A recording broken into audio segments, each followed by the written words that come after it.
ध्यान से देखना बेटा, shareholders funds major head, sub head share capital done. Sub head number 2 reserves and surplus. ध्यान से देखना, बड़ा मजेदार, मतलब बहुत सारे नए नए टर्म सुनने को मिलेंगी। रिजर्व्स एंड सरप्लस, एक एक करके बात करेंगे। Reserve, capital reserve, capital redemption reserve, securities premium reserve, debenture redemption reserve, revaluation reserve, share options outstanding account, other reserves. Sir ये क्या है? हमने तो आज तक सिर्फ जनरल रिजर्व सुना था। इनमें से कोई भी रिजर्व हमने, हाँ कैपिटल रिजर्व सुना हुआ है, क्या होता है वो नहीं पता, बट सुना हुआ है, बाकी तो सुने भी नहीं है। यही है बेटा बैलेंस शीट ऑफ कंपनी। आपको बहुत सारी टर्म्स ऐसे आएंगी जो आपने सुनी ही नहीं, तो इसीलिए पहले अंडरस्टैंड करनी जरूरी है। One time investment, one time investment eventually तो आपको याद करनी है कि रिजर्व्स एंड सरप्लस में क्या आएगा, ये सारे आइटम्स याद करने हैं। हेल्प होगी, आपकी स्पीड बढ़ेगी, बट याद करना आसान हो जाता है अगर आप रिलेट कर पाओ कि है क्या। पहली बात, रिजर्व्स एंड सरप्लस। सरप्लस और कुछ नहीं, आपका प्रॉफिट है, net profit for the current year. Surplus balance, surplus क्या है? That is the balance in statement of profit and loss. इसको अक्यूमुलेटेड प्रॉफिट्स भी बोल सकते हैं, आज तक का टोटल, और करेंट ईयर का भी हो सकता है। अगर पुराना सारा डिस्ट्रीब्यूटेड है एज डिविडेंड तो current year profit. Sole proprietorship में क्या करते हैं? नेट प्रॉफिट का it is transfer to the capital account, added to the capital account. Partnership में क्या करते हैं? नेट प्रॉफिट से पीएनएल अप्रोप्रिएशन, पीएनएल अप्रोप्रिएशन से फिर कैपिटल अकाउंट में ऐड हो जाता है। कंपनी में ऐसा नहीं होता कि जो भी प्रॉफिट हो वो सीधा शेयर होल्डर्स में बढ़ जाएगा। कंपनी क्या करती है? कंपनी बैलेंस को ट्रांसफर करती है रिजर्व्स एंड सरप्लस में, फिर देखती है कि और कुछ रिजर्व्स तो नहीं क्रिएट करने उसमें से। उसके बाद वो डिविडेंड डिसीजन लेती है कि कितना इसमें से डिविडेंड बांटना है। डिविडेंड के लिए रिजर्व क्रिएट होता है, डिविडेंड इक्वलाइजेशन फंड, डिविडेंड चीजें जाएगा। जो एंड में बच गया, ये क्या है? जो डिस्ट्रीब्यूट ही नहीं हुआ, ये क्या होता है? Undistributed profits. क्या है ये? अनडिस्ट्रीब्यूटेड प्रॉफिट्स और रिटेन्ड अर्निंग्स, और रिटेन्ड अर्निंग्स। बात समझ आई कि जो आपका statement of profit and loss, statement of profit and loss companies में trading and profit and loss account की जगह क्या बनता है? Statement of profit and loss. Sole proprietorship और पार्टनरशिप में बनता है trading account, profit and loss account. यहाँ पे बनती है statement of profit and loss. तो जो लास्ट में नेट प्रॉफिट आता है, यहाँ पे उसको बोलते हैं प्रॉफिट आफ्टर टैक्स, वो होता है transfer to balance sheet reserves and surplus, तो उसको बोलते हैं balance in statement of profit and loss, तो उसको बोलते हैं सरप्लस। सरप्लस और कुछ नहीं, आपका नेट प्रॉफिट है। सरप्लस क्या है? आपका नेट प्रॉफिट और प्रॉफिट आफ्टर टैक्स।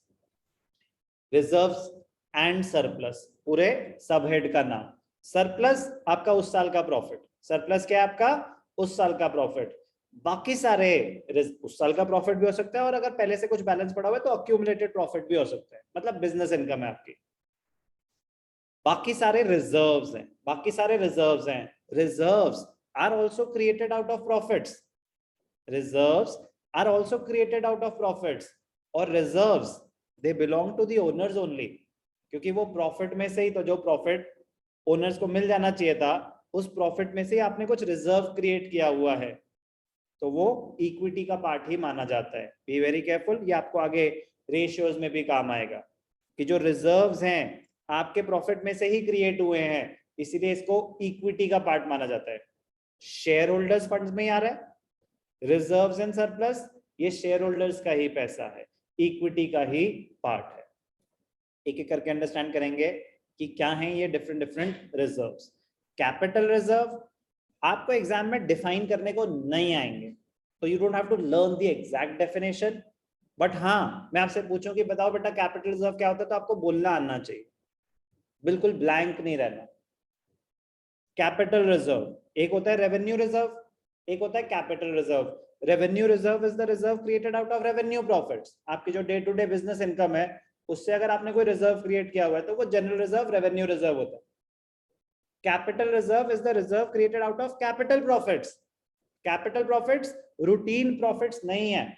आपने कोई नॉन करेंट एसेट, कोई फिक्स्ड एसेट या इन्वेस्टमेंट बेची, उससे प्रॉफिट आया, तो आपने जो रिजर्व क्रिएट किया उसको कैपिटल रिजर्व कहते हैं। आगे जाके हम सीखेंगे कि शेयर्स फोरफीट हुए थे, कुछ लोग हमें पैसे नहीं दे पाए, मैंने बताया था ना पार्ट्स में पैसे मांगते हैं, application money, allotment money, calls, कुछ लोग मेरे पैसे नहीं दे पाए पूरे पैसे, तो मैंने उनके शेयर्स ही कैंसिल कर दिए, तो उसको बोलते हैं फोरफीचर ऑफ शेयर्स। क्या बोलते हैं उसको? Forfeiture of shares. फिर उसके बाद फोरफीचर हुआ, री इशू हुआ, उससे रिलेटेड भी अगर कोई प्रॉफिट हो गया बाई चांस, तो वो भी क्या रूटीन बिजनेस इनकम है? नो, कैपिटल नेचर का होता है। तो कैपिटल रिजर्व के कुछ एग्जांपल्स पता होने चाहिए। मीनिंग सबसे पहले, reserve created out of capital profit is known as a capital reserve. It is created out of the profit earned from transactions of capital nature. Capital nature मतलब routine business transactions नहीं है, extraordinary, non-recurring. The profit is not available for distribution to the shareholders as dividend.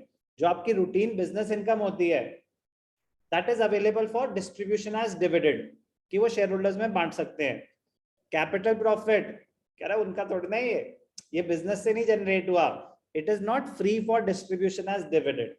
तो capital profit के feature examples आपको पता होने चाहिए। Gain on sale of fixed assets, gain on sale of investments, ये मैंने आपको बताया, कंपनी अकाउंट्स में हम सीखेंगे ये सब।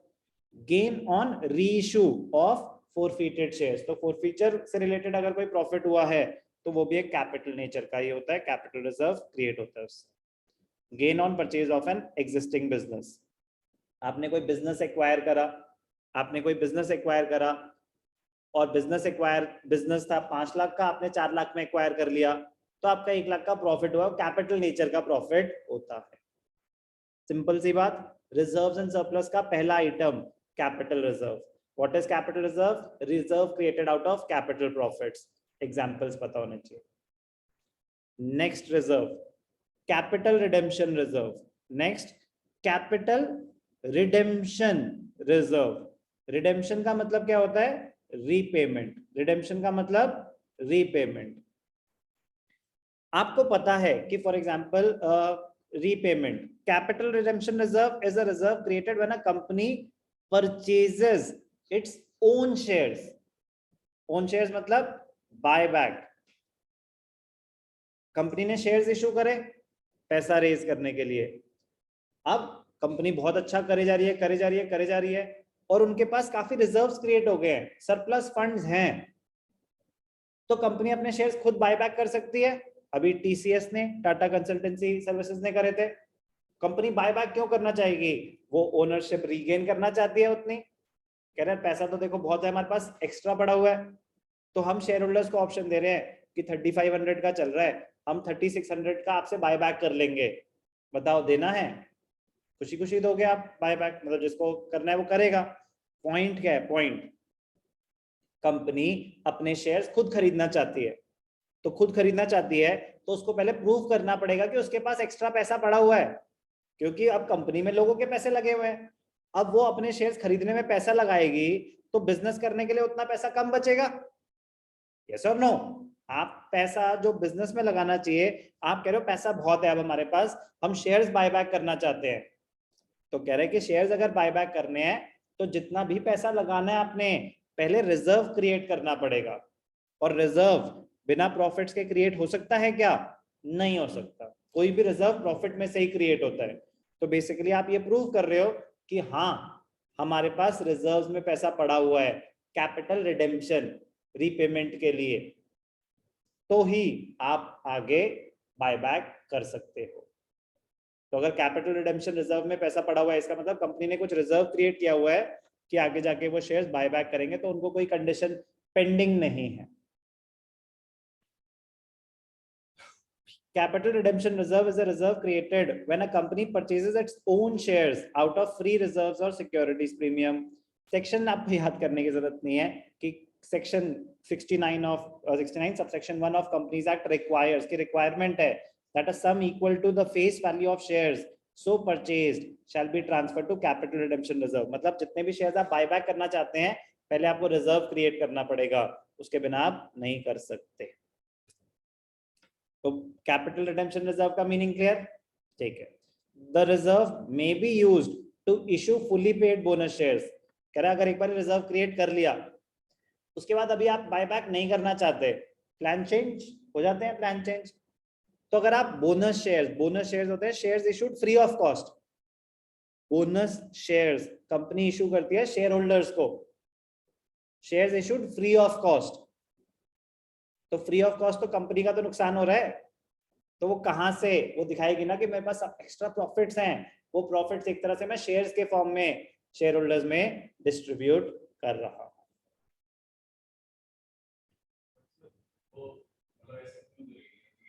शेयर होल्डर का कॉन्फिडेंस गेन करने के लिए बोनस शेयर्स इशू करे जाते हैं। कॉन्फिडेंस बढ़ता है, कंपनी की रेपुटेशन बढ़ती है मार्केट में।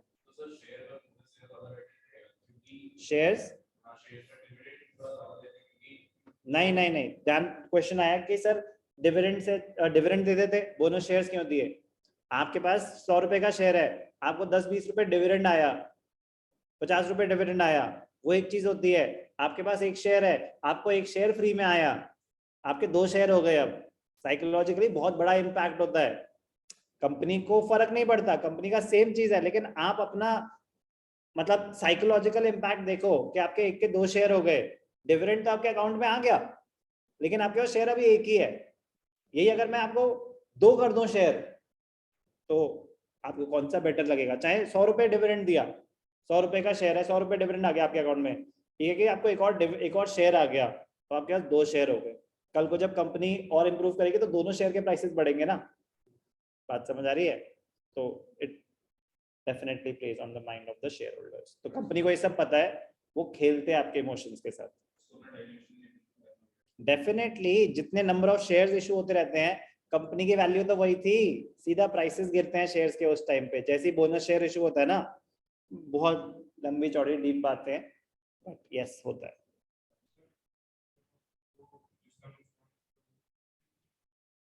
नहीं, कंपनी अच्छा करती जाएगी अगर, तो शेयर के प्राइसेस फ्यूचर में सिर्फ बढ़ते ही हैं। जरूरी नहीं है शॉर्ट टर्म में, तो शॉर्ट टर्म में अगर आप इन्वेस्ट कर रहे हो तो कोई गारंटी नहीं है कि आप कमा के निकलोगे। कमा भी सकते हो, अब होता ना कि अब एक हफ्ते मार्केट बढ़ती गई तो कमा लिया आपने, गिरती गई तो प्लीज। बोनस शेयर्स का यूज क्या है? कंपनी जब डिविडेंड दे रही है तो डिविडेंड की जगह बोनस शेयर्स भी दे सकती है।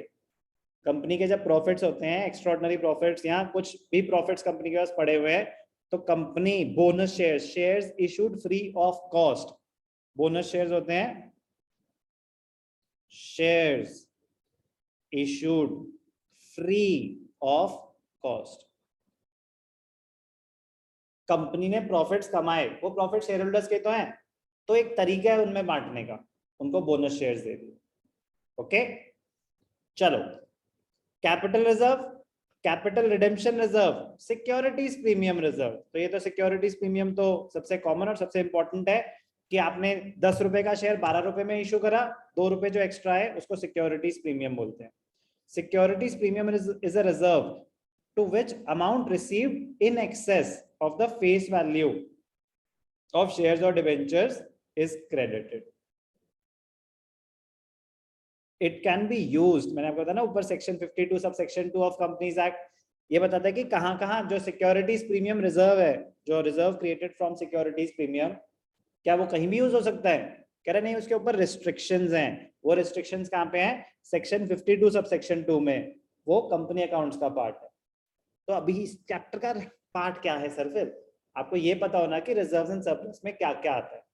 क्या क्या आता है? कैपिटल रिजर्व आता है, कैपिटल रिडेम्पशन रिजर्व आता है, सिक्योरिटीज प्रीमियम आता है। लेकिन मीनिंग पता होगा तो और कॉन्फिडेंस के साथ आपकी रिटेंशन कहीं ज्यादा होगी, इसीलिए थोड़ा सा डिस्कशन के साथ कर रहे हैं। Fourth reserve, debenture redemption reserve. अब ध्यान से देखना, रिडेम्पशन का मतलब क्या बताया आपको? रीपेमेंट। कंपनी को पैसा रेज करना था, 2 तरीके होते हैं, एक शेयर्स इशू करना और एक डिबेंचर्स इशू करना। बट डिबेंचर एक तरीके का लोन है। शेयर्स के पैसे कब दिए जाते हैं? शेयर्स आर इररिडीमेबल, जब कंपनी बंद होगी ना तो ही कंपनी आपको लायबल है पैसे देने के लिए। कंपनी आपको पैसे वापस नहीं करेगी तो सर हमारे तो पैसे फंस गए। आप स्टॉक मार्केट में कभी भी बेच सकते हो, आप स्टॉक मार्केट में बेच सकते हो, कंपनी से पैसा वापस नहीं मांग सकते शेयर्स का। बट डिबेंचर्स तो एक टेन्योर होता है, 3 years, 5 years, 10 years, उसके बाद कंपनी को पैसा वापस करना है आपका। तो अगर कंपनी को पता है कि 5 साल के बाद पैसे वापस करने हैं तो पहले से रिजर्व क्रिएट करके चलना चाहिए, पहले से रिजर्व क्रिएट करके चलना चाहिए। क्योंकि अगर आपने रिजर्व क्रिएट नहीं करा हुआ और बिजनेस में से पैसा निकाला तो बिजनेस डूब सकता है, बिजनेस डूब सकता है। पहले इसी को ही क्या बोला जाता था, सिंकिंग फंड। क्या बोला जाता था, sinking fund. Sinking fund, fund created to prevent the company from sinking, फंड created to prevent the company from sinking। Company को डूबने से बचाने के लिए जो आपने फंड क्रिएट करा उसको कहते हैं सिंकिंग फंड। अगर आपको पता है कि 5 साल के बाद आपने 5 करोड़ की पेमेंट करनी है, 5 साल के बाद 5 करोड़ की पेमेंट करनी है, तो पहले से रिजर्व क्रिएट करना शुरू कर दो ताकि 5 साल के बाद आपके पास जो भी उनकी रिक्वायरमेंट है सफिशिएंट फंड्स हो। ओके, तो वो जो रिजर्व में पैसा डाले जा रहे हैं उसको बोलते हैं DRR, डिबेंचर रिडेम्पशन रिजर्व। अभी लॉजिक समझ आएगी क्यों क्रिएट कर रहे हैं, ताकि जब रिडेम्पशन करनी हो तो हमारे पास हम ये प्रूव कर रहे हैं, क्योंकि रिजर्व क्रिएट करा मतलब प्रॉफिट्स हुए होंगे, तो हम ये प्रूव कर रहे हैं कि हमने पैसा कमाया है, टेंशन मत लो, बिजनेस को कुछ नहीं होने वाला।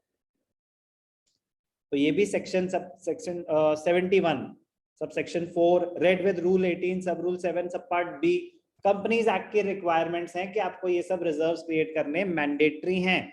अगर आपने सफिशिएंट रिजर्व नहीं क्रिएट करे you can not proceed the process of redemption, आप रिडेम्पशन स्टार्ट ही नहीं कर सकते। Okay, before redemption of debentures ये करना है। तो ये कह रहे हैं this is discussed in the chapter redemption of debentures, company accounts का part. Okay, revaluation reserve, revaluation, हाँ सर ये सुना सुना सा लग रहा है बट बेटा डिफरेंट है थोड़ा सा, मतलब ऑब्वियसली सेम बात ही है। एसेट्स और लायबिलिटीज की वैल्यू फ्लक्चुएट हो सकती है, एसेट्स और लायबिलिटीज की वैल्यू फ्लक्चुएट हो सकती है ओवर टाइम, उसके लिए रिजर्व क्रिएट किया हुआ, उसके लिए रिजर्व क्रिएट किया हुआ। Revaluation reserve is a reserve which is credited by the upward revision, कि एसेट्स और लायबिलिटीज की वैल्यू बढ़ गई तो credited to revaluation account, तो revaluation reserve credit होता रहता है, and it is debited when the value falls. Book assets and liabilities they continue to be shown at its book value, market value पे नहीं book value, but जैसे से उनकी value fluctuate हो रही है, बढ़ रही है, तो जितनी से भी बढ़ी उतने से एक revaluation reserve create कर दिया, जितने से भी गिरी उतने से revaluation reserve को debit कर दिया। Companies Act की requirement होती है सब। The amount standing to the credit of revaluation reserve cannot be used for payment of dividend। कोई वो free profits नहीं है आपके, it cannot be used for dividend। तो बार बार आएगा ना, it can be used for payment as dividend, it cannot be used for payment as dividend। कोई आपका बिल्कुल free profit होता है, free reserve होता है, it can be used to give dividend to shareholders। free नहीं है, capital है या कुछ भी restriction है उसके ऊपर, it cannot be used to give dividend to shareholders। revaluation reserve और लास्ट है शेयर ऑप्शंस आउटस्टैंडिंग अकाउंट। बड़ा ही मजेदार कहानियां हैं ये सारी। अब सोचो आपकी वोकैबुलरी स्ट्रांग हो रही है सर, लेकिन क्वेश्चन ये थोड़ी ना आएगा व्हाट आर शेयर ऑप्शन, तो बेटा ये तो फिर बेवकूफ वाली बात हो गई ना। बिल्कुल भी, मैं खुद ही बता रहा हूँ कि ये नहीं आएगा कि डिफाइन शेयर ऑप्शन आउटस्टैंडिंग। लेकिन आप सोचो 12th के बच्चे 18 साल 17 साल के हो गए, आप याद कर रहे हो रिजर्व्स एंड सरप्लस, पहला कैपिटल रिजर्व, फिर कैपिटल रिटेंशन रिजर्व, फिर सिक्योर, मतलब और आपको नहीं पता कि वो सब क्या है, तो थोड़ी मतलब खुद को अजीब लगना चाहिए, खुद को अजीब लगना चाहिए। तो मैं कह रहा हूँ ये वन टाइम इन्वेस्टमेंट होगी कि मीनिंग क्या है इनका, one time investment. Share options outstanding account, एक चीज होती है ESOP, employee stock option plan, employee stock option plan आजकल स्टार्टअप में बहुत ज्यादा होता है। ESOP पहले भी होता था, ऐसा कुछ नहीं है कि कोई नई चीज शुरू हुई है। ESOP कंपनीज अपने एम्प्लॉइज को रिटेन करने के लिए, मोटिवेटेड रखने के लिए उनको कहती है 5 साल, 3 साल, 10 साल हमारे साथ काम करोगे ना तो हम आपको शेयर्स देंगे। हम आपको क्या देंगे? कंपनी के शेयर्स देंगे डिस्काउंटेड रेट पे। हम आपको कंपनी के शेयर्स देंगे डिस्काउंटेड रेट पे। कुछ वेस्टिंग कंडीशंस होती है, वो वेस्टिंग कंडीशंस, वेस्टिंग पीरियड कुछ भी हो सकता है, कुछ कंडीशंस आपको फुलफिल करनी है। आपको कोई टारगेट दिया, आपने टारगेट अचीव कर लिया तो आपको शेयर्स देंगे हम 1000 शेयर्स। मार्केट में चल रहा है 500 का, आपको देंगे 200 रुपए का। आपकी मर्जी है लेना है कि नहीं लेना। आपको ऑप्शन दिया, एम्प्लॉय स्टॉक ऑप्शन। कुछ होता है ना शेयर, कम एम्प्लॉइज कहते हैं नहीं नहीं हमें फंसाने की तरीका तो नहीं है ये। कह रहे भाई साहब हम आपको ऑप्शन दे रहे हैं कि 500 रुपए का चल रहा है मार्केट में, आपको 200 रुपए का दे रहे हैं, लेना है लो, नहीं लेना मत लो। ऑप्शन दिया जा रहा है। तो जब कंपनी ऐसा ऑप्शन दे रही है तो अपना लॉस मान रही है। 500 रुपए की चीज अभी तो 500 की है ना, वो आपको 200 रुपए में दे रही है, तो कंपनी का 300 रुपए का लॉस हो रहा है पर शेयर। अगर आपने ऑप्शन एक्सरसाइज कर लिया तो यस और नो, यस और नो। तो उस लॉस को मीट करने के लिए आपको पहले से रिजर्व क्रिएट करके चलना पड़ता है। उसको बोलते हैं शेयर ऑप्शंस आउटस्टैंडिंग। कि आपने तो ऑप्शन दे रखा है लोगों को, अभी वो एक्सरसाइज हुआ नहीं है, तो जब तक नहीं हो जाता तब तक आपके पास सफिशिएंट रिजर्व्स होने चाहिए उस लॉस को मीट करने के लिए। टेक्निकल मजेदार। तो सपने में भी आपको इनका मतलब नहीं पता हो सकता, ये पढ़ के भी नहीं समझ आने वाली वैसी चीजें होती हैं कुछ, कि 10 बारी पढ़ लोगे ना तो भी नहीं समझ आएगा कहना क्या चाहते हैं, लेकिन सुन लोगे ध्यान से उसके बाद पढ़ोगे तो आराम से समझ आ जाएगा। Share option outstanding is a reserve to which the difference between the market value and issue price of shares issued to employees. Market value 500, आपको दे रहे हैं 200, तो difference between the market value and the issue price at which shares are offered to the employees. तो नुकसान company का 300 का था, तो 300 जाएंगे शेयर ऑप्शन आउटस्टैंडिंग में। Is credited over the vesting period. तो वेस्टिंग पीरियड जैसे मैंने बताया ना कि कंडीशन फुलफिल करने में जितना आपको टाइम लगेगा उसको बोलते हैं vesting period. For example market price था 75 rupees and it is being issued to the employees at 50। 75 का शेयर 50 रुपए में दे रहे हैं आपको, ऑप्शन दिया है, अभी खत्म नहीं हुआ है, तो लेकिन कंपनी को तो पता है ना उसका 25 एज ऑन डेट 25 रुपए पर शेयर लॉस हो रहा है, तो उनको ऑप्शंस जो शेयर ऑप्शन आउटस्टैंडिंग अकाउंट में रिजर्व में कितना पैसा डालना पड़ेगा? 25 रुपए। कितना डालना पड़ेगा? 25 रुपए।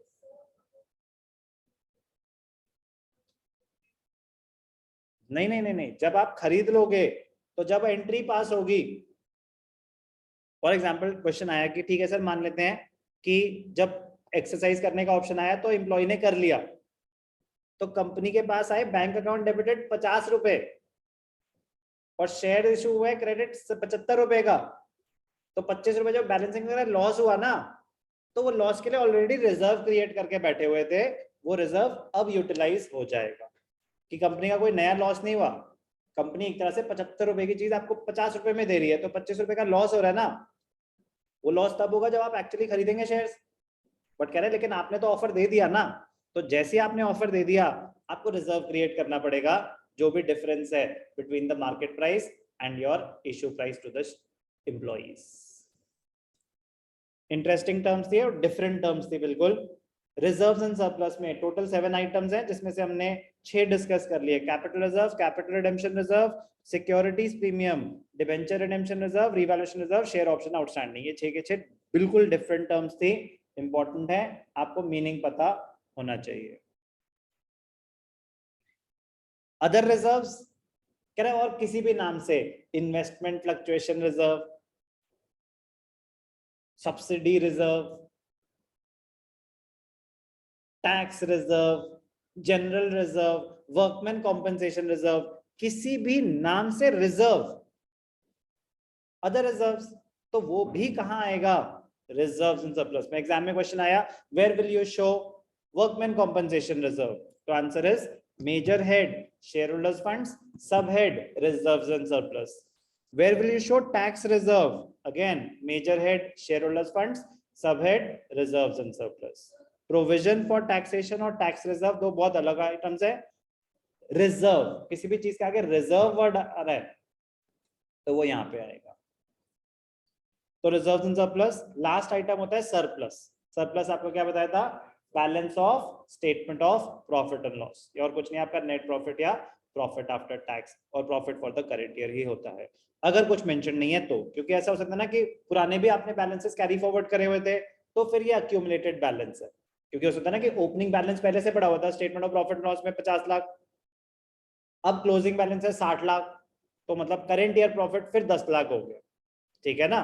तो ये अक्यूमुलेटेड प्रॉफिट भी हो सकता है। ओके, अगर एक ही साल का फिगर है तो हम अज्यूम करते हैं कि ये सिर्फ करंट ईयर प्रॉफिट है। लेकिन अगर 2 साल का डेटा है तो आपके सामने है कि balance in statement of profit loss, opening balance 50 lakh था, क्लोजिंग बैलेंस 60 लाख है, तो इस साल एडिशन कितनी हुई?